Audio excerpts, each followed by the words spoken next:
The autumn rain hammered against the cracked pavement of Cincinnati's over-the-Rhine district, each drop echoing like bullets in the narrow alley between the old brick buildings. Sarah Mitchell pulled her thin jacket tighter around her shoulders, but it did little to keep out the bone-chilling dampness that seemed to seep into her very soul. At 28, she had imagined her life would look different than this, standing in the rain at 11 o'clock at night, clutching a cardboard sign that read, "Anything helps," in faded black marker.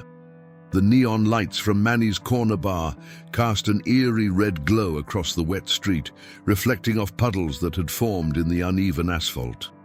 Sarah had been standing there for 3 hours, watching people hurry past with their umbrellas and warm coats, their eyes deliberately avoiding her desperate gaze. The few quarters she'd collected earlier had barely been enough for a cup of coffee, which had grown cold in her numb hands hours ago. "Come on, Sarah," she whispered to herself, her breath visible in small puffs against the cold night air. "Just one more hour. Someone has to care." Her stomach growled painfully, reminding her that the half-eaten sandwich she'd found in a dumpster behind a deli that morning was the only food she'd had all day. The thought of it made her feel sick, but hunger had a way of making even the most degrading acts seem necessary. She closed her eyes and tried to remember what her mother's kitchen used to smell like. Fresh bread, coffee brewing, the lingering scent of her father's aftershave as he got ready for work at the factory. That life felt like a distant dream now. 3 months ago, she'd had an apartment, a job as a receptionist at a medical office, and plans to go back to school for nursing. Then the medical practice closed unexpectedly, leaving her without income. The landlord had been understanding for exactly 30 days before the eviction notice appeared on her door. Her savings, meager as they were, had evaporated faster than morning dew. The sound of approaching footsteps made her look up hopefully, but the well-dressed couple walked past without even a glance in her direction. Sarah felt the familiar sting of invisibility, the way people seemed to look right through her, as if she were nothing more than part of the urban landscape, no more worthy of attention than a fire hydrant or a stop sign. A particularly strong gust of wind whipped through the alley, sending her cardboard sign fluttering to the ground where it landed in a dirty puddle. As she bent to retrieve it, the soggy cardboard tore in half, leaving her holding useless scraps. Tears mixed with rainwater on her cheeks as she stared at the destroyed sign, her last connection to hope. "This is it," she said aloud, her voice barely audible over the sound of the rain.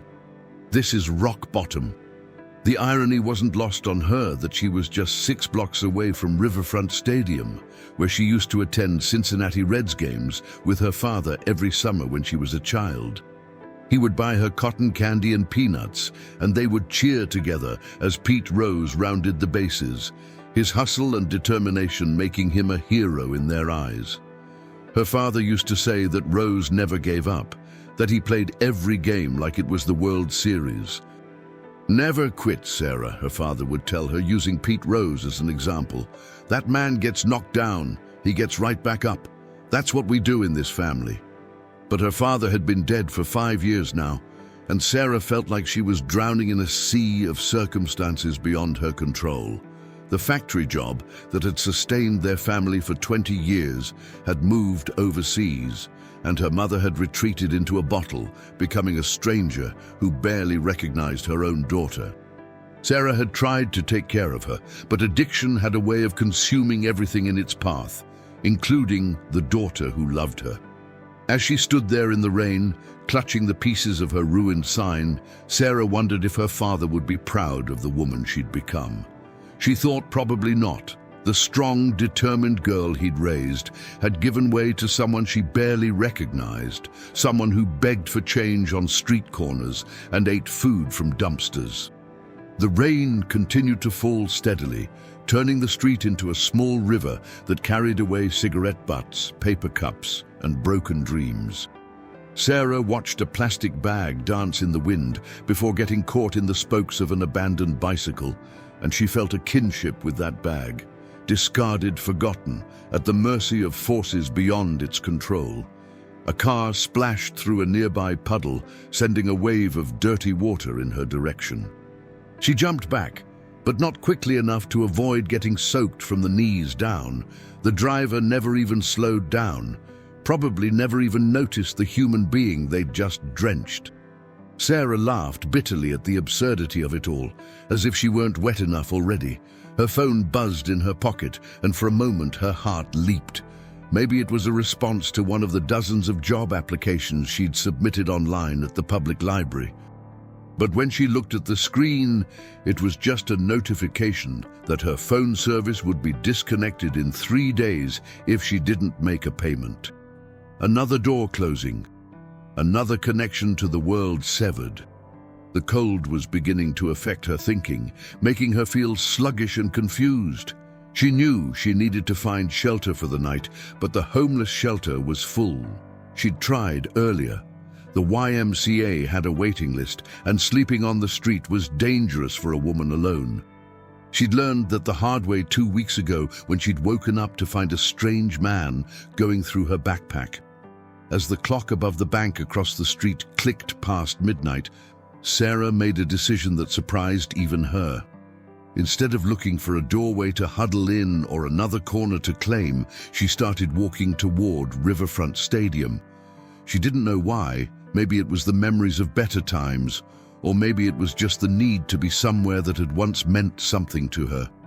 The stadium loomed in the darkness like a sleeping giant, its concrete walls weathered but still proud. Sarah had heard that they were planning to demolish it soon to build something new and modern. Everything from her childhood seemed to be disappearing, piece by piece, until she sometimes wondered if it had ever really existed at all. As she approached the stadium, she noticed a figure sitting alone on a bench near the main entrance. Even in the dim light, there was something familiar about the posture, the way the person sat slightly forward, as if ready to spring into action at any moment. As she got closer, her heart nearly stopped. It was Pete Rose. Not a statue or a poster, but the actual man himself, sitting in the rain just like she was. He was older now, his famous blonde hair turned silver, but there was no mistaking that profile she'd seen in countless photographs and baseball cards. He was wearing a simple raincoat and appeared to be lost in thought, staring at the stadium that had once been the stage for his greatest triumphs. Sarah froze, unsure of what to do. Here was her childhood hero, the man her father had held up as an example of perseverance and determination. But what could she possibly say to him? How could she explain that she was homeless, desperate, and completely lost? How could she tell him that all those lessons about never giving up felt hollow when you were cold, hungry, and invisible to the world?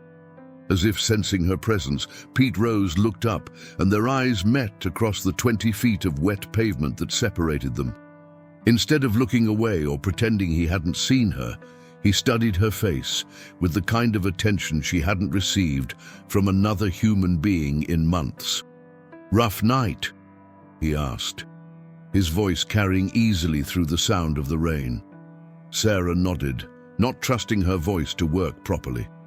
Of all the people to encounter at her lowest moment, it had to be Pete Rose, the man who represented everything she used to believe about fighting through adversity.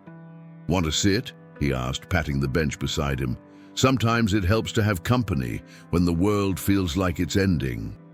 Sarah hesitated. This felt surreal, like a dream, or maybe hypothermia-induced hallucination. But the bench was real, and Pete Rose was real, and the invitation seemed genuine.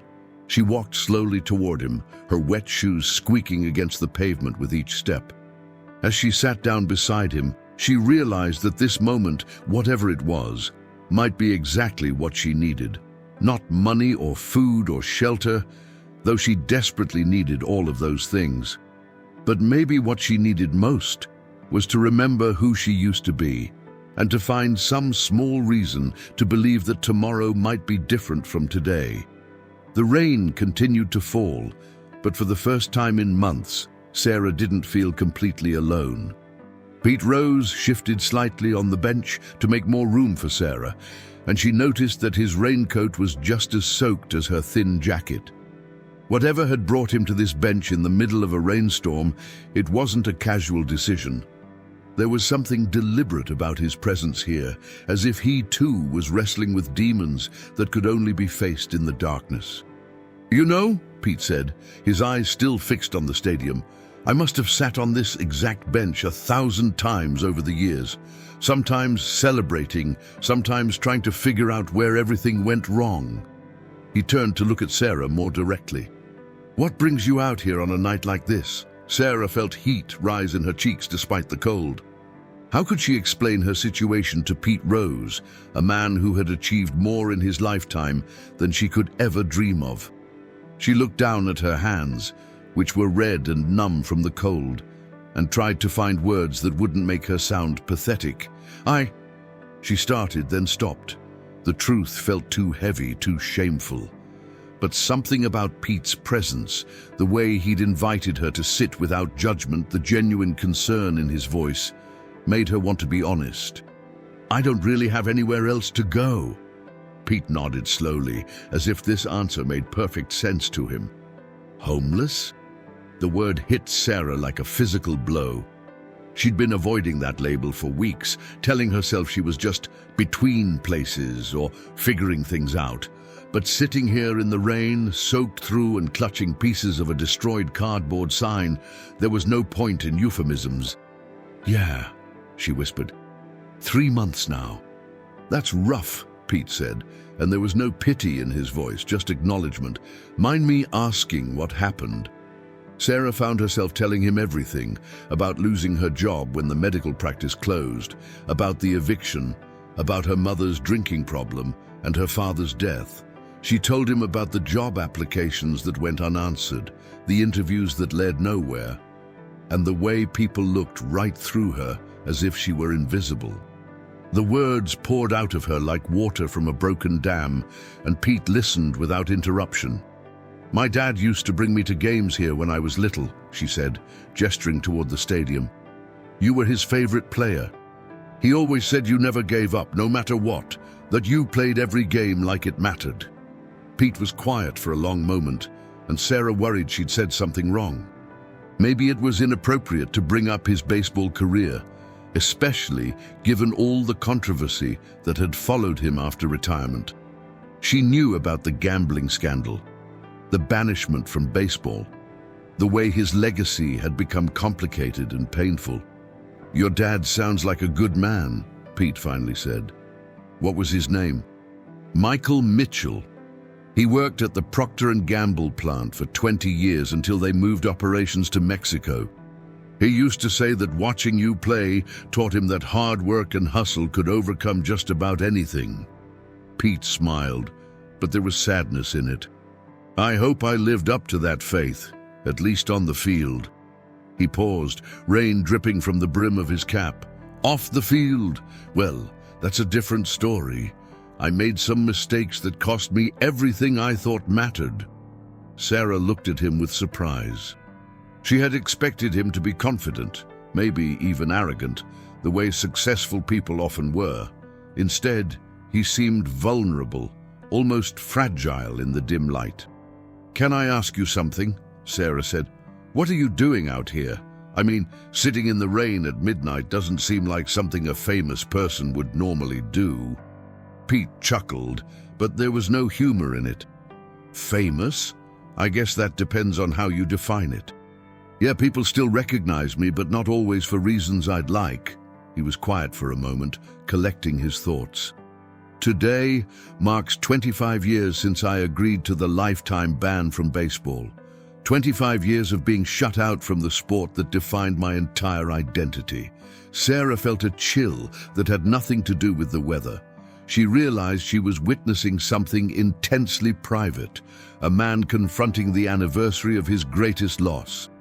"I come here sometimes when the weight of it gets too heavy," Pete continued. This place holds the best memories of my life. The crowd noise, the smell of the grass, the feeling of getting a hit when the team needed it most, before everything got complicated. Do you regret it? Sarah asked quietly. The gambling, I mean. Pete was silent for so long that Sarah wondered if she'd overstepped. But when he spoke, his voice was heavy with years of accumulated pain. Every single day, he said. But not for the reasons most people would think. Yeah, I regret breaking the rules. I regret the example I set.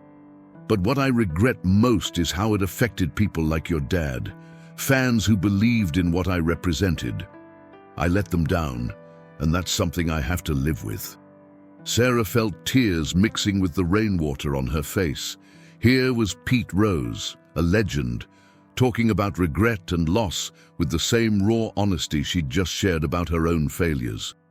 It was surreal and heartbreaking, and somehow exactly what she needed to hear. You know what's funny? Sarah said. 3 months ago, I would have told you that my life was pretty good. Not perfect, but good. I had plans, dreams, a future. And then everything fell apart so fast, I barely had time to understand what was happening. Now, I look at people walking by with their normal problems, complaining about traffic or their boss, and I want to shake them and tell them how lucky they are. That's the thing about rock bottom, Pete said. You don't usually see it coming. One day you're Charlie Hustle, Pete Rose, Mr. 4-256 hits, and the next day you're banned for life from the thing you love most. But rock bottom can be a foundation if you let it. I don't feel very foundational right now, Sarah said with a bitter laugh. I feel more like quicksand. Pete stood up suddenly and walked a few steps toward the stadium, his hands in his pockets. When he turned back to face her, there was something different in his expression, a determination she hadn't seen before. Sarah, that is your name, right? When she nodded, he continued, I want to tell you something that took me years to learn. The hustle isn't just about running to first base or diving for a ground ball. It's about getting up every morning and trying again, even when everything inside you wants to quit. Especially then. That's easy for you to say, Sarah said, and immediately regretted the sharpness in her voice. I'm sorry, I didn't mean... No, you're right, Pete interrupted. It is easier for me to say. I had resources, connections, a name that opened doors even when it was controversial. You're fighting this battle with nothing but your own determination, and that makes you braver than I ever was on a baseball field. The sincerity in his voice caught Sarah off guard. She had expected platitudes or generic encouragement, not this level of understanding and respect.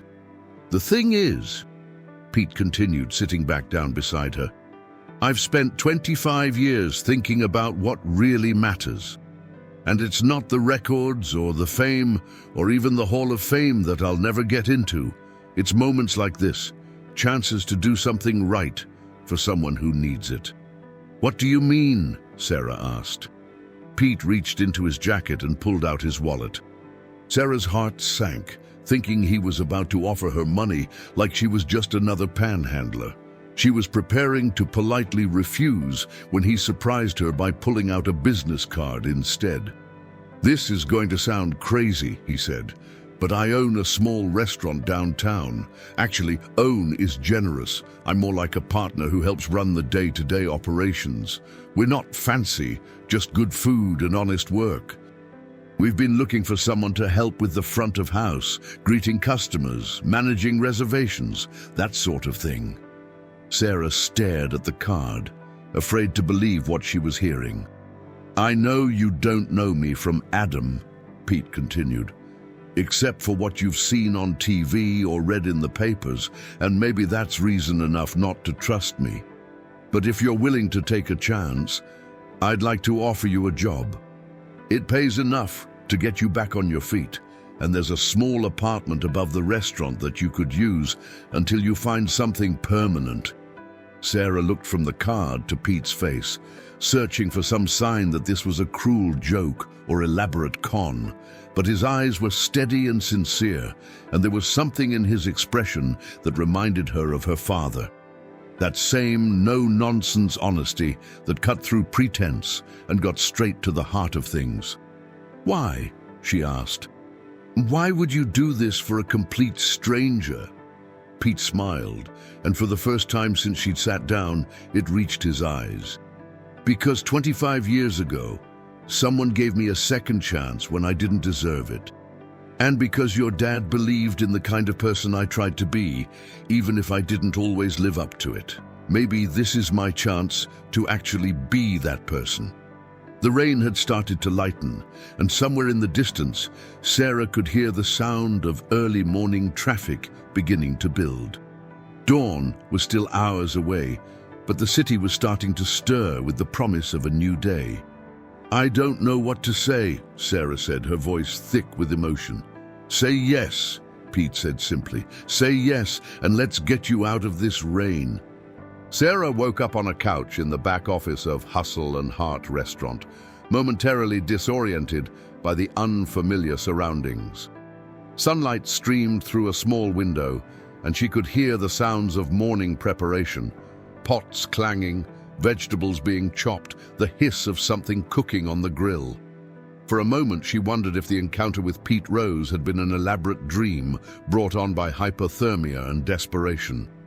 But then she sat up and saw her rain-soaked clothes hanging on a makeshift clothesline Pete had rigged up near a space heater. She was wearing a clean Cincinnati Reds t-shirt that was several sizes too big, and there was a folded towel and a travel-sized toiletry kit on the desk beside her. The business card from the night before was still clutched in her hand, slightly damp but real.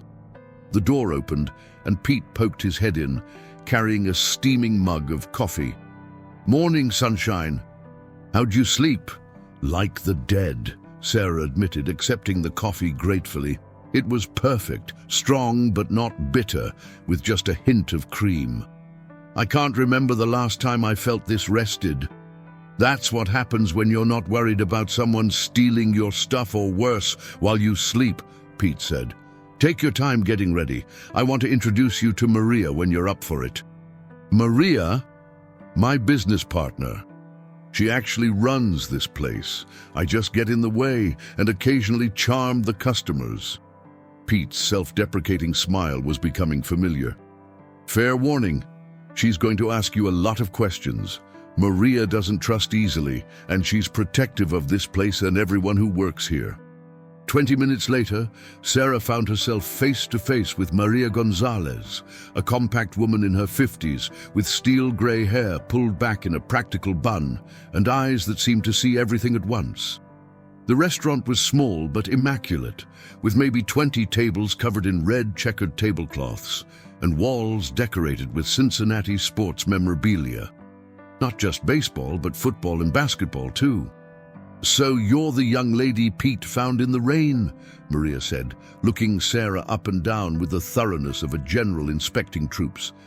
"He says you need work and a place to stay." "Yes, ma'am," Sarah replied, suddenly feeling nervous despite Pete's reassurances.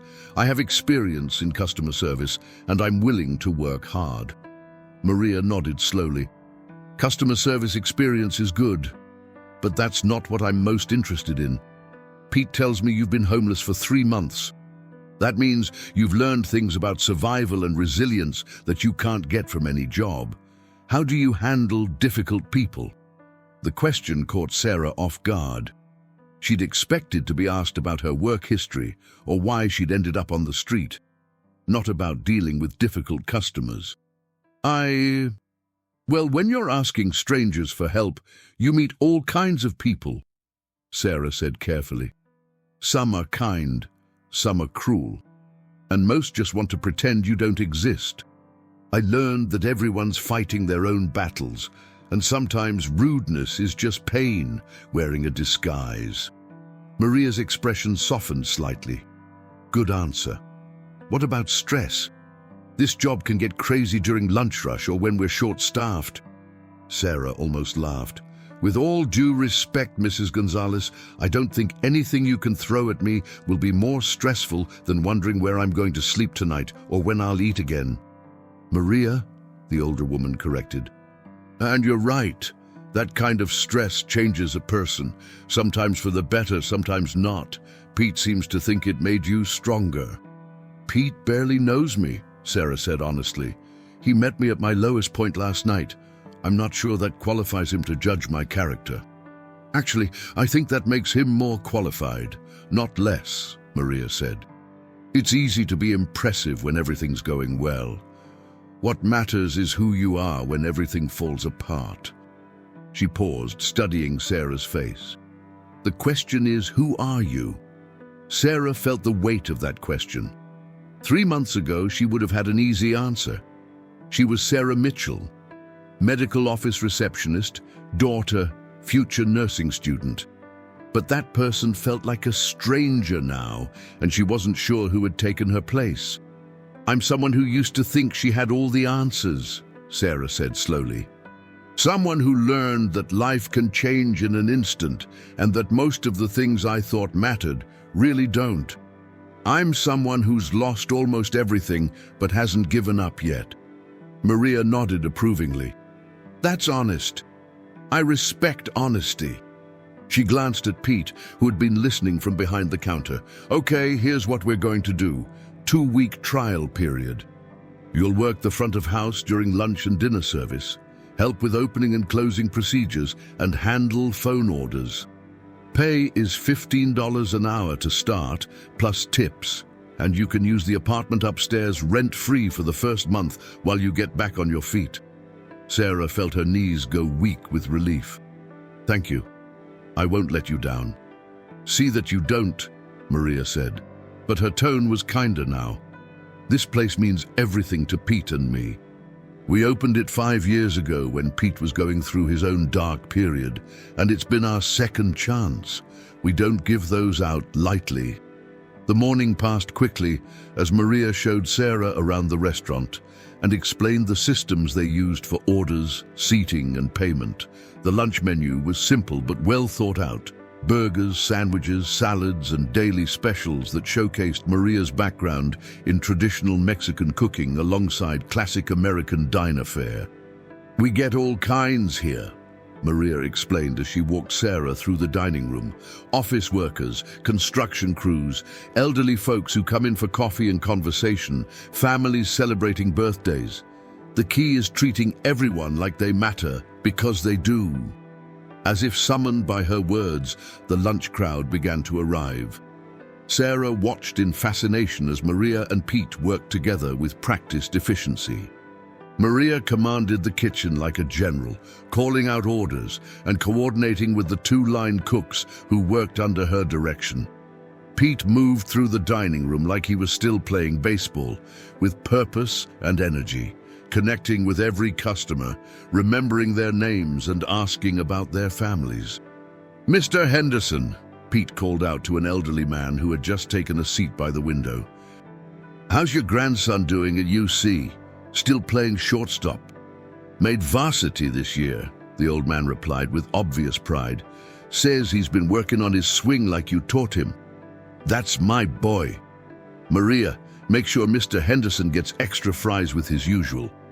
Sarah realized she was witnessing something special, a place where people weren't just customers, but members of an extended community.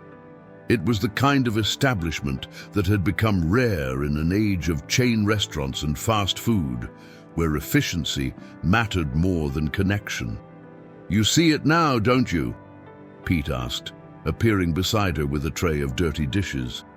This isn't just about the food. It's about giving people a place to belong, Sarah said, understanding flooding through her. Exactly. Maria and I, we both know what it feels like to be on the outside looking in. Her family came here from El Salvador when she was 12, didn't speak English, didn't understand American customs, felt invisible. And me, well, you know my story. We wanted to create a place where nobody feels invisible. The afternoon rush was intense but manageable, and Sarah found herself falling into the rhythm more easily than she'd expected. Her experience as a medical receptionist had taught her how to multitask and stay calm under pressure, skills that translated surprisingly well to restaurant work. More importantly, her recent experiences with homelessness had taught her how to really see people, to notice when someone needed an extra moment to decide, when a customer was having a bad day and needed kindness rather than efficiency. Around 3 o'clock, during a brief lull between lunch and dinner service, Pete approached her with a serious expression. "We need to talk," he said, gesturing toward the back office. "There's something you should know before you decide whether you really want this job." Sarah's heart sank. She'd been starting to believe that maybe, finally, something was going right in her life. "What is it?" Pete closed the office door and sat down across from her. "The thing is, Sarah, my name opens doors, but it also attracts attention, not all of it good. We get reporters sometimes, people looking for a story about Pete Rose's latest venture. We get protesters occasionally, people who think I shouldn't be allowed to have a business because of what I did. And we get customers who come in just to hassle me about the gambling or the Hall of Fame." Sarah listened carefully, trying to understand what he was really telling her. "Most of the time it's manageable," Pete continued. "Maria and I have learned how to handle it, but if you work here, some of that attention is going to spill over onto you. People might ask you questions about me or try to get you to share stories about what it's like to work with Pete Rose. Some of them might not be very nice about it." "Are you trying to talk me out of taking the job?" Sarah asked. "No," Pete said firmly. "I'm trying to make sure you know what you're signing up for. This job comes with complications that have nothing to do with serving food or managing reservations. I want you to have all the information before you decide." Sarah thought about it for a moment. 3 months of homelessness had taught her that life was full of complications and that the alternative to taking risks was often worse than the risks themselves. "Pete," she said, "yesterday I was eating food from dumpsters and begging for change on street corners. Today I have a job, a place to sleep and the respect of people who barely know me. Whatever complications come with working here, I can handle them. The question is, are you sure you want to handle the complications that come with hiring someone like me?" Pete smiled. "Someone like you? Someone with no permanent address, no references from the last 3 months, and a tendency to fall apart at inconvenient moments." "Sarah," Pete said, "I spent most of my adult life believing that perfection was the only thing worth aiming for. I thought if I just got enough hits, won enough games, broke enough records, then I'd be worthy of all the attention and respect. It took losing everything to learn that perfection isn't what makes someone valuable. It's what they do when they're imperfect that counts." He stood up and extended his hand to her. "Welcome to Hustle and Heart Restaurant, Sarah Mitchell.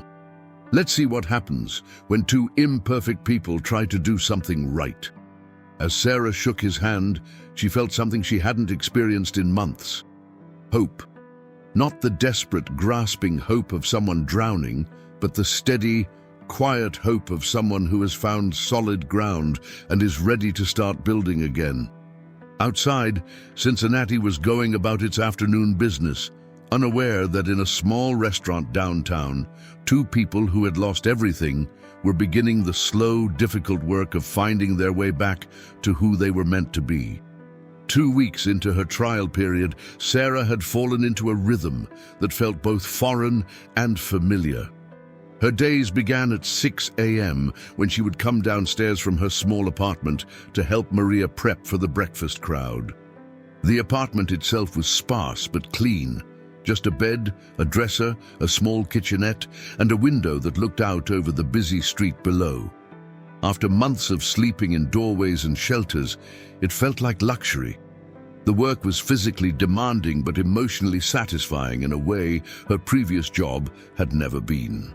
At the medical office, she'd processed patients like paperwork, necessary but impersonal transactions that left her feeling drained. Here, every interaction mattered. She learned that Mrs. Chen preferred her coffee with exactly 2 sugars and always asked about her granddaughter in California. She discovered that Tommy, a construction worker who came in every Tuesday, was saving money to bring his wife over from Ireland. She memorized the complex order of Dr. Patricia Williams, a pediatrician who had exactly 23 minutes between hospital rounds and her private practice. "You're getting good at this," Maria observed one afternoon as Sarah expertly juggled 3 tables while taking a phone order. "Better than I expected."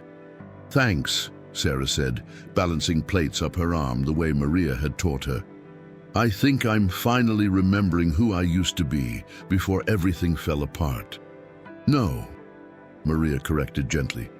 "You're becoming who you were always meant to be. There's a difference."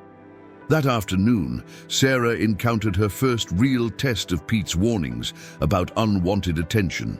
She was wiping down tables when a man in an expensive suit approached the counter, his eyes scanning the restaurant with the predatory alertness of someone looking for trouble. "Excuse me," he said to Sarah, pulling out a small recording device. "I'm Jeff Morrison from the Cincinnati Enquirer. I understand Pete Rose works here?" Sarah felt her stomach tighten, but she kept her voice steady. "We have several employees here, sir. Are you looking to make a reservation or place an order?" "I'm working on a story about Rose's business ventures," Morrison continued, ignoring her question. "Sources tell me he hired a homeless woman recently. That would be you, I'm assuming." Before Sarah could respond, Pete appeared beside her, his expression calm but alert. "Jeff Morrison," Pete said without warmth. "Still looking for stories where there aren't any." "There's always a story with you, Rose," Morrison replied. "The question is whether it's about redemption or just another con. Hiring the homeless makes for good PR, doesn't it?" Sarah felt heat rise in her face, but before she could speak, Pete stepped forward. "Here's your story, Morrison," Pete said, his voice carrying the authority of someone used to pressure situations. "A woman fell on hard times, worked hard to get back on her feet, and earned a job through her own merit. If you can't find news value in honest work and second chances, maybe you're in the wrong business." "So she is the homeless woman." "She's Sarah Mitchell," Pete interrupted firmly. "She's our front-of-house manager, and she's excellent at her job. That's the only story here." Morrison looked between Pete and Sarah, clearly frustrated at being shut down. "The public has a right to know about your business practices, Rose, especially given your history. The public has a right to eat good food and be treated well." Maria's voice cut through the tension like a knife. She had emerged from the kitchen, still wearing her apron, and her expression was thunderous. "Which is what we provide. If you're not here to eat, you need to leave." Morrison looked around the restaurant, perhaps hoping for support from other customers, but found himself facing a room full of people who clearly considered Pete and Maria part of their community.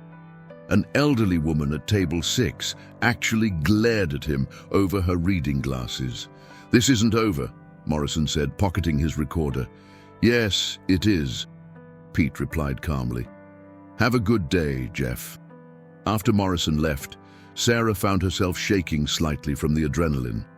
She'd never been in the middle of a confrontation like that, where her personal life became someone else's story to tell. "You okay?" Pete asked. "I think so," Sarah said. "Is it always like that?" "Not always, but often enough that you develop a thick skin," Pete replied. "The thing about reporters like Morrison is they're not really interested in the truth, they're interested in a narrative. And the narrative they want is that I'm still the same person who made those mistakes 25 years ago." "Are you?" Sarah asked, then immediately regretted the directness of the question. Pete considered this for a moment. "In some ways, yes. I'm still competitive, still impatient sometimes, still too willing to take risks. But the person who thought rules didn't apply to him, who believed his own press so much that he forgot basic right and wrong, that person had to die for me to become who I am now." Over the following weeks, Sarah began to understand what Pete meant.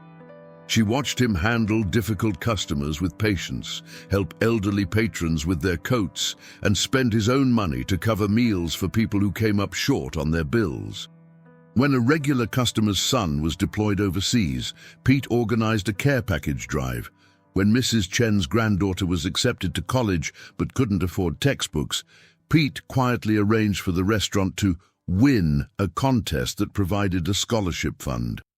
"You do realize you're terrible at hiding your good deeds," Sarah told him one evening as they closed up. "I don't know what you're talking about," Pete replied, but his smile gave him away. The Henderson family's medical bills that mysteriously got paid. The single mother whose car repair was covered by an anonymous benefactor. "Pete, you're about as subtle as a neon sign." "Maybe," he admitted. "But that's the thing about second chances, Sarah. They're not just about what you stop doing wrong, they're about what you start doing right." 1 month into her employment, Sarah faced her biggest challenge yet. It was a busy Friday evening when she noticed a familiar figure at table 12, her mother, Linda, looking older and more worn than Sarah remembered. She was with a man Sarah didn't recognize, and they were both clearly intoxicated. Sarah's first instinct was to hide, to ask Maria to handle that table, to pretend she hadn't seen her. The last time they'd spoken, 3 days before Sarah's eviction, Linda had been so drunk she hadn't recognized her own daughter. She'd accused Sarah of stealing money for drugs, an accusation that had hurt more than any physical blow. But Maria was busy in the kitchen, and Pete was handling a large group in the back corner. There was no one else available, and table 12 was gesturing impatiently for service. Sarah took a deep breath and approached the table. "Good evening. Can I start you with something to drink?" Linda looked up with bleary eyes, and Sarah watched recognition slowly dawn on her face. For a moment, neither woman spoke. "Sarah?" Linda's voice was hoarse from years of cigarettes and alcohol. "Is that really you?" "Hi, Mom." Sarah kept her voice professional, aware that other customers were watching. "What can I get for you tonight?" Linda's companion, a thin man with yellowed teeth and nervous eyes, looked confused. "You know her, Linda?" "She's my—" Linda started, then seemed to lose track of what she was saying. "I thought you were in jail or something, or dead. You just disappeared." Sarah felt the familiar tightness in her chest that always came with her mother's drinking. Even in public, even after months apart, Linda's addiction still had the power to make Sarah feel small and ashamed. "I'm working now," Sarah said simply. "What would you like to eat?" "Working?" Linda laughed bitterly. "Fancy uniform, nice place. Must be doing pretty well for yourself while your mother lives in that hellhole apartment with no heat." Sarah felt every eye in the restaurant on her. This was exactly the kind of scene that could get her fired, that could ruin the quiet life she'd been building. She glanced toward the counter and saw Pete watching, his expression alert but not panicked. "Mom, please," Sarah said quietly. "Let me get you some food and coffee." "Don't you please me," Linda said, her voice rising. "You think you're better than me now? Too good for your own family? That's enough." Pete's voice cut through the tension as he appeared beside the table. He wasn't loud or aggressive, but there was an authority in his presence that commanded attention. "Ladies, gentlemen, I think there might be some confusion here." Linda looked up at Pete with alcohol-hazed recognition. "Hey, I know you. You're that baseball player, the one who got in trouble." "That's right," Pete said calmly. "And this is my restaurant. Sarah here is one of my best employees, professional, hardworking, respected by everyone who knows her. I'm thinking maybe you'd like to show her the same respect we show all our staff." Linda's companion shifted uncomfortably. "Look, we don't want any trouble. Maybe we should go somewhere else." "No," Linda said stubbornly. "I want to talk to my daughter." "Then you can do it respectfully," Pete said, "or you can do it somewhere else. Your choice."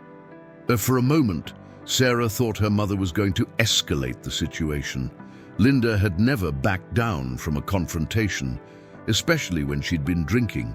But something in Pete's demeanor, calm but immovable, seemed to get through to her. "Fine," Linda muttered. "Coffee and a burger, whatever." Sarah took the order with trembling hands and retreated to the counter. Pete followed her. "You okay?" he asked quietly.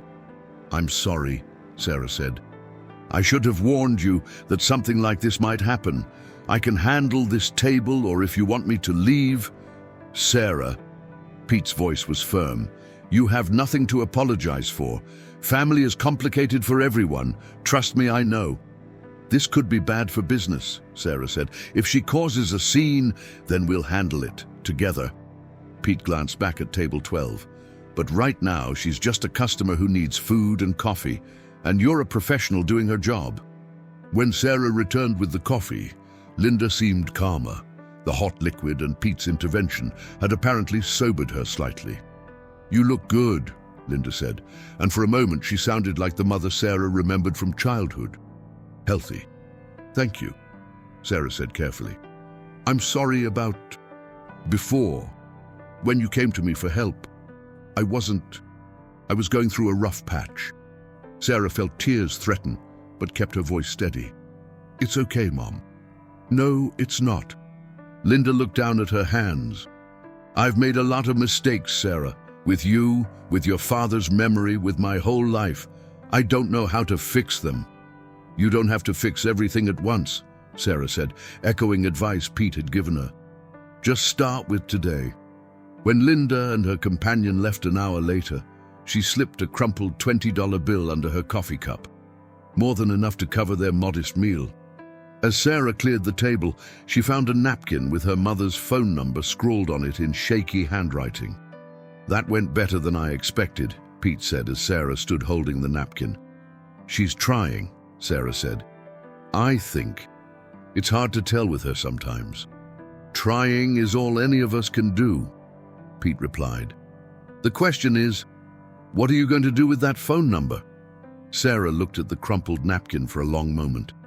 3 months ago, she would have thrown it away without hesitation. Her mother's drinking had caused too much pain, too much disappointment.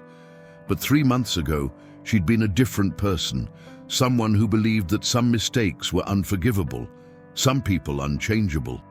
"I don't know yet," Sarah said honestly, "but I'm going to keep it, just in case." That night, alone in her apartment, Sarah stood at the window looking out at the Cincinnati skyline. The city lights reflected off the Ohio River in the distance, and she could see the outline of the stadiums where Pete had played his greatest games. Somewhere out there, her mother was probably drinking herself to sleep in a rundown apartment, wrestling with demons that Sarah was only beginning to understand. But for the first time in months, Sarah felt like she had choices. She could call her mother or not. She could forgive or hold on to her anger. She could let her past define her future or use it as fuel to build something better.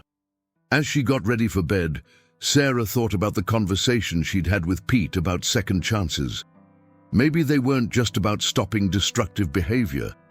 Maybe they were about learning to believe that tomorrow could be different from yesterday, that people could change, that even the most broken relationships could sometimes be repaired. She placed her mother's phone number on the dresser beside her bed, not ready to call, but not ready to throw it away either. It was a start, and sometimes a start was enough. 6 months after that rainy night outside Riverfront Stadium, Sarah was training her second new employee. The restaurant had grown busier as word spread about the quality of food and the genuine warmth of the service. Pete's celebrity status hadn't hurt, but it was Maria's cooking and the sense of community they'd created that kept people coming back. The key, Sarah explained to Jennifer, a 19-year-old who'd recently aged out of foster care, is to remember that everyone who walks through that door has a story. Your job isn't to fix their problems, but to make sure that for the hour or two they're here, they feel like they matter. Jennifer nodded earnestly, reminding Sarah of herself 6 months earlier, eager to please, but carrying invisible wounds that would take time to heal. Pete had found Jennifer sleeping in the park across the street and had offered her the same chance he'd given Sarah. It was becoming a pattern, though Pete was careful not to turn the restaurant into a charity case that couldn't sustain itself. "What if someone's rude or demanding?" Jennifer asked. "You stay professional and kind," Sarah replied. "But you also set boundaries. Pete and Maria will always have your back if a customer crosses the line." As if summoned by her words, Pete appeared with a fresh pot of coffee. At 62, he moved with the same energy that had made him famous, but there was a contentment in his demeanor that hadn't been there when Sarah first met him. "How's our newest team member doing?" he asked. "Great," Sarah said. "She's a quick learner." "Good to hear." Pete paused, glancing around the busy dining room. "Sarah, when you have a minute, I'd like to talk to you about something." 20 minutes later, during the afternoon lull, Sarah found Pete in the back office going through a stack of papers. He looked up when she entered and gestured for her to sit down. "I have some news," he said. "Good news, I think, but it's going to mean some changes." Sarah felt her stomach tighten. In her experience, changes usually meant bad things were coming. "There's a group of investors interested in opening a second location," Pete continued.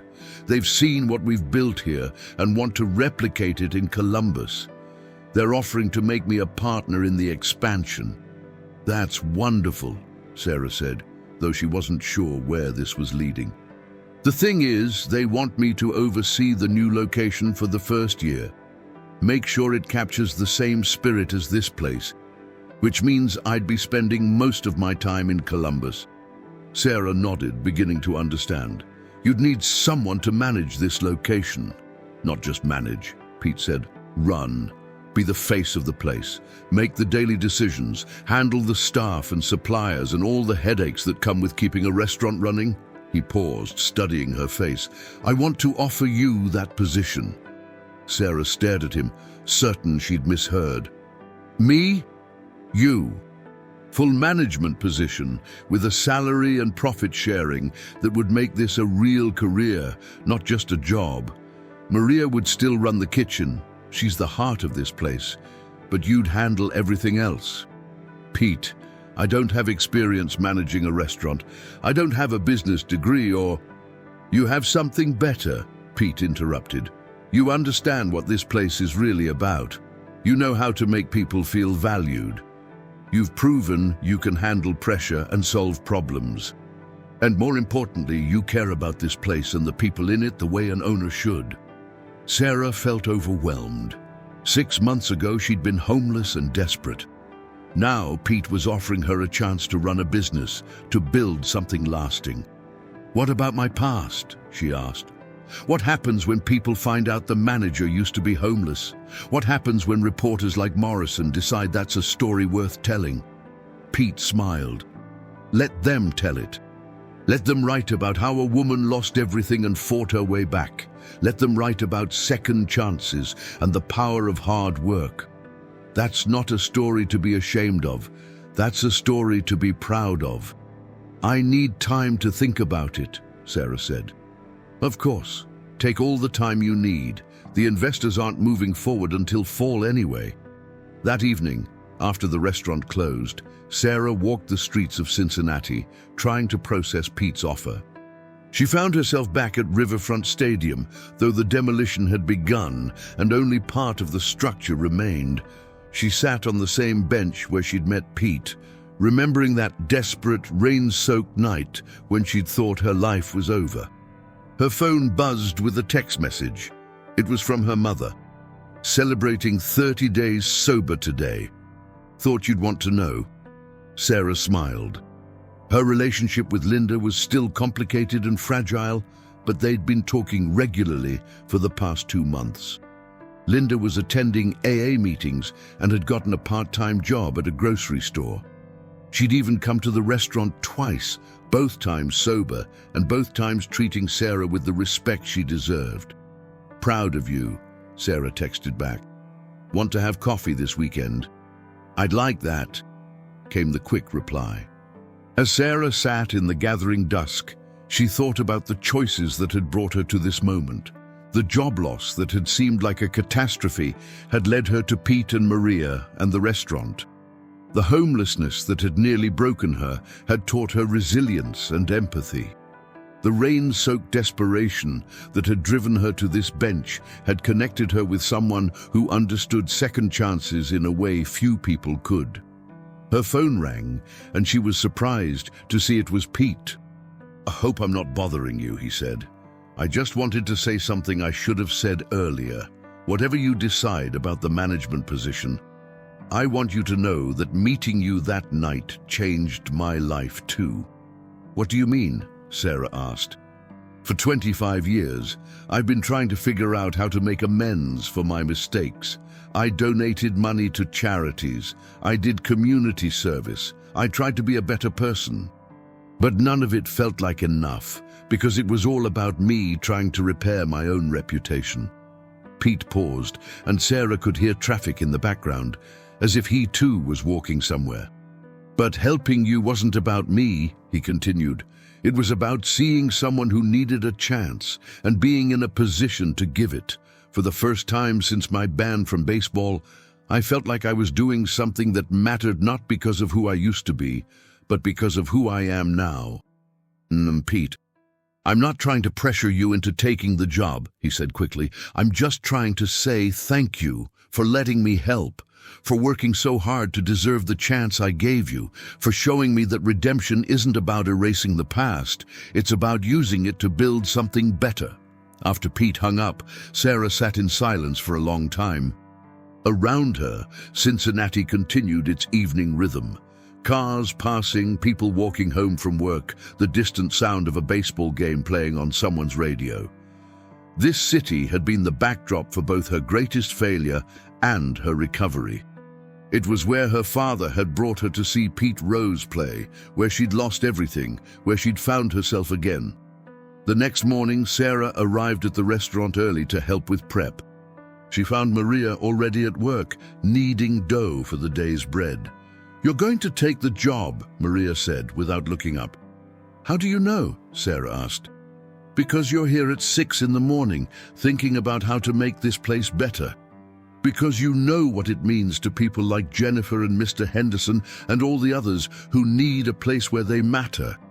Maria finally looked up, flour dusting her dark hands. "And because Pete chose well when he chose you." "What if I fail?" "Then you fail trying to do something worthwhile," Maria replied. "That's better than succeeding at something that doesn't matter." That afternoon, Sarah found Pete reviewing supply orders in the office. "I'll take the job," she said without preamble. Pete looked up with a grin that reminded her of the highlight reels she'd watched as a child. "You sure?" "I'm terrified," Sarah admitted. "But I'm sure." "Good. The best decisions are usually the ones that scare you a little." As Pete began outlining the details of the transition, Sarah thought about the conversation she'd had with her father all those years ago about never giving up. She'd understood it then as a lesson about persistence in the face of obvious obstacles. But now she realized it was about something deeper, about the courage to keep trying even when you couldn't see the path forward, about trusting that effort and integrity would eventually lead somewhere worthwhile. 6 months later, Sarah stood in the doorway of Hustle and Heart restaurant, watching the dinner crowd enjoy their meals. Jennifer had become an excellent server and was training 2 new employees, a veteran with PTSD and a former addict working on his recovery.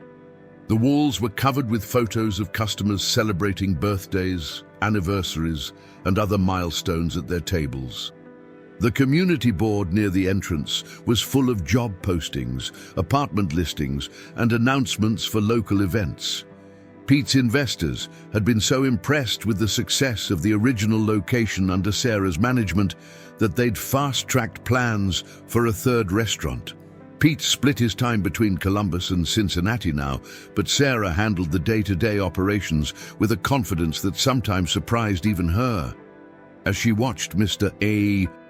Henderson teach his grandson how to eat with chopsticks at table 6, and Mrs. Chen show off pictures of her latest great-grandchild to anyone who would listen.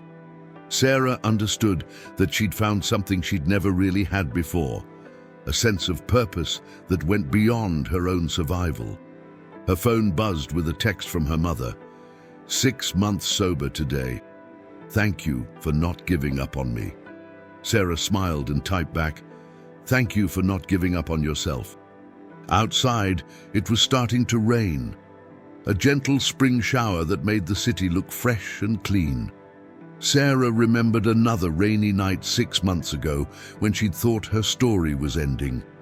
Instead, it had been just the beginning of the most important chapter of her life. Sometimes the most unlikely encounters happen when we need them most. Sometimes strangers become family. Sometimes losing everything is the first step toward finding what really matters. And sometimes, on a rain-soaked night when all hope seems lost, someone appears who sees not what you've lost, but what you still have to give. As Sarah turned back to the warm light and friendly chaos of the restaurant, she carried with her the lesson Pete Rose had taught her that night, that the real measure of a person isn't how high they climb, but how they treat others when they're climbing back up from the bottom. And that second chances, when they're earned and given with genuine intention, have the power to change not just one life, but all the lives that life touches. The rain continued to fall gently on Cincinnati, washing the streets clean and filling the air with the promise of new growth. And inside Hustle and Heart restaurant, people who had found their way back from their own storms gathered around tables, sharing food and stories, and the quiet comfort of knowing they were no longer alone.